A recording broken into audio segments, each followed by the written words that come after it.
chaîne. Aujourd'hui je te montre comment faire un cercle magique. Tu vas voir, c'est pas si compliqué, et puis si tu as déjà vu ma vidéo précédente sur la maille chaînette, ça va être trop facile pour toi. Donc ce qu'on va faire, on va venir se placer dans la position de départ du nœud coulant, comme celui sur la vidéo de la maille chaînette. Donc le petit fil vers le bas, on enroule autour des doigts en croisant sous le pouce, et on vient bloquer le fil sous les deux doigts qui te restent.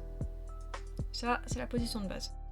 Ensuite, ton crochet, tu viens le placer sous le premier fil, tu attrapes le deuxième, tu pivotes, ça forme une petite boucle.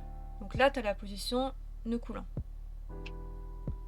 Maintenant, tu vas venir attraper le fil qui est sous tes doigts et le passer dans ta petite boucle. Et hop, tu as fait un cercle magique. Tu n'as plus qu'à enlever tes doigts. Tu vérifies que le petit fil, il est bien du côté où tu crochettes. Donc à gauche si t'es droitier, à droite si t'es gaucher. Et alors je te montre pourquoi on appelle ça un cercle magique si tu ne le sais pas encore.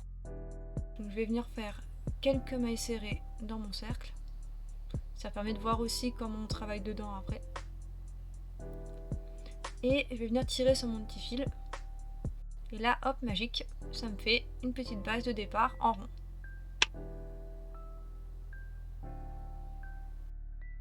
Donc je vais te remonter de plus près, si jamais tu as besoin de mieux voir.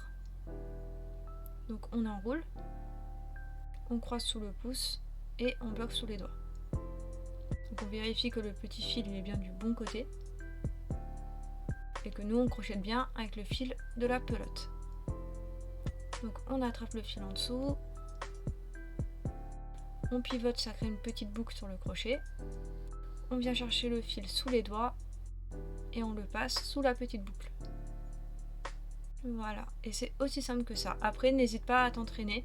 Ça ne viendra peut-être pas du premier coup, mais tu vas forcément finir par y arriver. Je te montre un projet où il y a beaucoup de cercles magiques du coup. Il y en aura sur la plupart des peluches. Donc là, l'oreille c'en est un. Le milieu du chapeau c'en est un aussi. Et voilà. Et là, par exemple, voilà, sur la méduse, c'est aussi un cercle magique. J'espère que ce tuto t'aura été utile et qu'il t'a plu. Si c'est le cas, n'hésite pas à me laisser un petit pouce bleu et à me le dire dans les commentaires.